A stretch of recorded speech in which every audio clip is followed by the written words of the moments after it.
Have you ever wondered what really makes AI tick? Underneath all the complex code? Well, it turns out there's a kind of grammar to it, a core set of design principles. Today, we're going to be the architects. We're going to design an intelligent agent right from the ground up, using the exact same building blocks behind everything from your smart assistant to a self-driving car. So let's jump right in.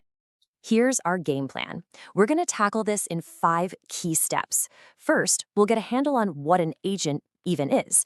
Then, we'll figure out what makes an agent smart or rational. After that, we'll pull out the master blueprint that every designer uses, called PEAS. We'll analyze the world our agent has to survive in. And finally, we'll put it all together and see our finished design in action. All right, so first things first. Before we can build anything, we have to understand the most fundamental piece of the puzzle, the agent. You can really think of the agent as the main character in our entire story. Okay, I know, this sounds like the setup to a really weird choke, right? But seriously, think about it for a second. What on earth could possibly connect a person, a physical robot, and a piece of software? They seem worlds apart, but they all share one single fundamental identity. And there it is. That's the big secret. An agent is simply anything that can sense what's going on around it and then do something about it. It perceives the world using sensors, and it acts on the world using actuators. That's it. It's the one big idea that connects us, our technology, and all of AI. Let's break that down. Every agent has these two sides of the coin. You've got sensors, which are the inputs, the eyes and ears.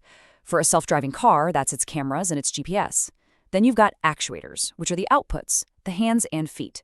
For that same car, it's the steering wheel and the brakes. For you, it's your eyes and your hands. It's the exact same principle. But here's where it gets really smart. An agent's decisions aren't just a knee-jerk reaction to what's happening this very second. No, its actions are based on everything it has ever seen or experienced. This whole history is called the percept sequence, and you can basically think of it as the agent's memory or its life experience. Okay, so we know what an agent is. It senses and it acts, but that's not enough, is it? We don't just want an agent, we want an intelligent agent, one that makes good choices. So the real question is, how do we design for that?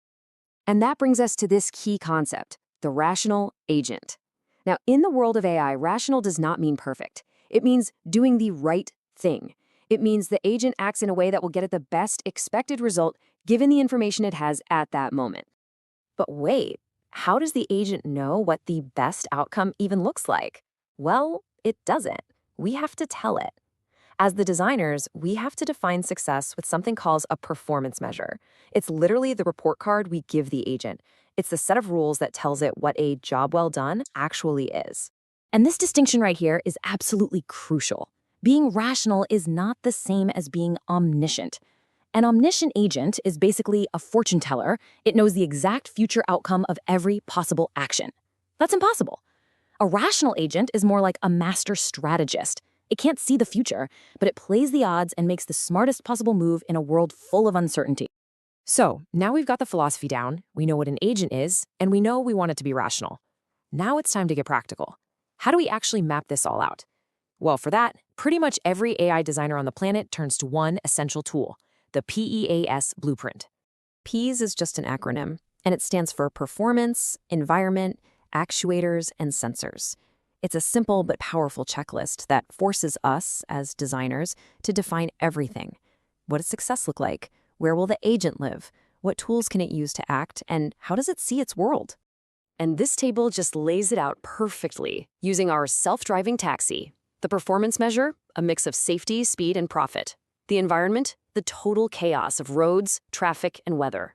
Its actuators, the steering, brake, and accelerator. And its sensors, the cameras, radar, and GPS. See that? With just 4 points, we've created the entire job description for our AI.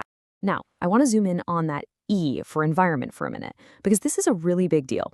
Not all worlds are created equal, and the type of environment completely changes how you have to design your agent. Honestly, the best way to think about this is like choosing the difficulty setting in a video game. So first question on our difficulty settings. Can the agent see the whole game board? In a simple game of checkers, the answer is yes. That's fully observable. But our self-driving taxi, it's in a partially observable world. Its cameras can't see that pedestrian hidden behind a big truck.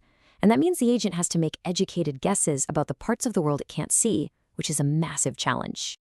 Next up, Is this a one-shot deal, or is it a long game? Sorting photos is episodic. Each choice is totally independent, but driving is sequential. One wrong move right now could cause a huge problem 30 seconds down the road. This means our agent has to think ahead. It has to be a chess master, always thinking about how today's actions create tomorrow's reality. What about the pace of things? A crossword puzzle is static. It will just sit there and wait patiently for you to make a move. A busy intersection, on the other hand, is dynamic. The world is changing every millisecond, even while the agent is trying to decide what to do.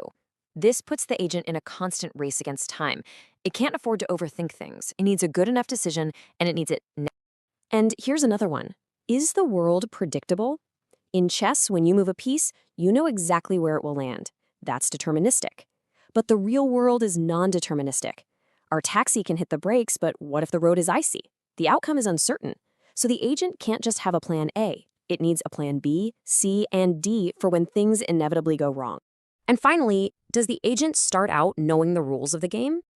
In a known environment, like chess, it's got the rule book from day one. But in an unknown environment, like a rover exploring a new planet, it has to figure out the laws of physics for itself. This means the agent has to be more than just a player. It has to be an explorer and a scientist, constantly running experiments to understand its new world.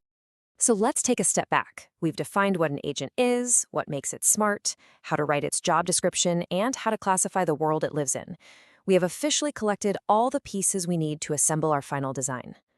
And look at how cleanly this all comes together for our self-driving taxi. Its goal is rational. It's trying to maximize its performance score. Its PEAS blueprint is perfectly clear, and its arena, its environment, is just about the hardest you can imagine. It's partially observable, sequential, dynamic, non-deterministic, and, as you can see here, it's also multi-agent, meaning it's not playing a solo game. It has to deal with all of us unpredictable humans. This right here is the grammar of AI. And just like that, we've done it. We've gone from a simple question to a full-blown design specification. By using the PAS blueprint, we've given our agent a clear purpose, and by analyzing its environment, we have a deep appreciation for the incredible challenges it has to overcome. This is the toolkit you can use to understand and deconstruct basically any AI system out there. So, we have designed the agent's mind, and we've defined the rules of its universe, but all of this leads to a much bigger and, frankly, much tougher question. As we build these agents to operate in more and more complex worlds, how long should their leash be?